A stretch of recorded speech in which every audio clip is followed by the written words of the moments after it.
नमस्कार, जय जय श्री सीताराम। तो मित्रों, आप सुन रहे हैं कार्तिक महात्म के कथा को, जो कि पहले अध्याय से लेकर अध्याय 19 तक की कथा को आप लोग सुन चुके हैं। आज हम आप लोगों के समक्ष प्रस्तुत करेंगे कार्तिक महात्म के अध्याय 20 की कथा को। लेकिन उससे पहले अगर चैनल पर नए हों तो सब्सक्राइब कर लीजिए और बेल आइकन दबा दीजिए। आपने अध्याय 19 की कथा में सुना कि किस प्रकार से भगवान विष्णु जी एक ऋषि का रूप धारण करके अपनी माया से जलंधर की पत्नी वृंदा के समक्ष उपस्थित होते हैं। उसको तरह तरह के स्वप्न दिखाते हैं तथा उसके पतिव्रत को किस प्रकार से भंग करने का प्रयास किया। जब इस बात का बोध वृंदा को हुआ तो किस प्रकार से वृंदा ने उनको श्राप दिया तथा यह भी बताया कि जिस प्रकार से उन्होंने उसके पतिव्रत धर्म को नष्ट किया है, एक समय वे भी अपनी पत्नी के वियोग में रहेंगे। इस पूरे माया को रचने के लिए जिस प्रकार से उन्होंने राक्षसों का और वानरों का उपयोग किया है, वे राक्षस ही इनके पत्नी का हरण करेंगे और उसकी खोज में ये वानर ही इनकी सहायता करेंगे। तो मित्रों, इस प्रकार से आपने अध्याय 19 की कथा को सुना है। अब हम आगे सुनेंगे अध्याय 20 की कथा को। अब राजा पृथु ने पूछा, हे देवर्षि नारद, इसके बाद युद्ध में क्या हुआ तथा वह दैत्य जलंधर किस प्रकार मारा गया? कृपया मुझे कथा सुनाइए।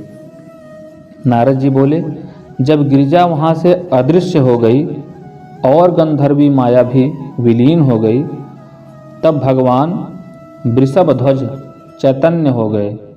उन्होंने लौकिकता व्यक्त करते हुए बड़ा क्रोध किया और विस्मित मना जलंधर से युद्ध करने लगे।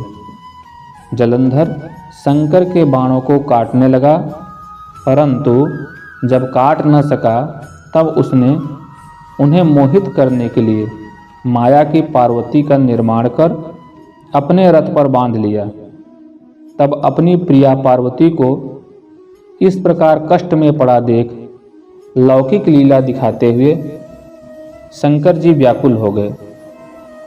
शंकर जी ने भयंकर रौद्र रूप धारण कर लिया।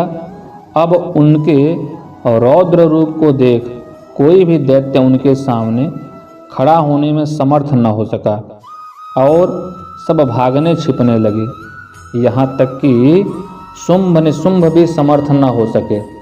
शिवजी ने शुंभ निशुंभ को शाप देकर बड़ा धिक्कारा और कहा, तुम दोनों ने मेरा बड़ा अपराध किया है। तुम युद्ध से भागते हो, भागते को मारना पाप है। इससे मैं तुम्हें अब नहीं मारूंगा, परंतु गौरी तुमको अवश्य मारेंगी। शिवजी के ऐसा कहने पर सागर पुत्र जलंधर क्रोध से अग्नि के समान प्रज्वलित हो उठा।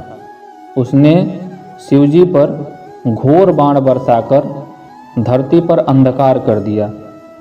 तब उस दैत्य की ऐसी चेष्टा देखकर शंकर जी बड़े क्रोधित हुए तथा उन्होंने अपने चरणांगुष्ठ से बनाए हुए सुदर्शन चक्र को चलाकर उसका सिर काट दिया। एक प्रचंड शब्द के साथ उसका सिर पृथ्वी पर गिर पड़ा और अंजन पर्वत के समान उसके शरीर के 2 खंड हो गए। उसके रुधिर से संग्राम भूमि व्याप्त हो गई। शिव आज्ञा से उसका रक्त और मांस महारौरव में जाकर रक्त का कुंड हो गया तथा उसके शरीर का तेज निकलकर शंकर जी में वैसे ही प्रवेश कर गया जैसे वृंदा का तेज गौरी जी के शरीर में प्रविष्ट हुआ था। जलंधर को मरा हुआ देख सभी देवता और सब गंधर्व प्रसन्न हो गए।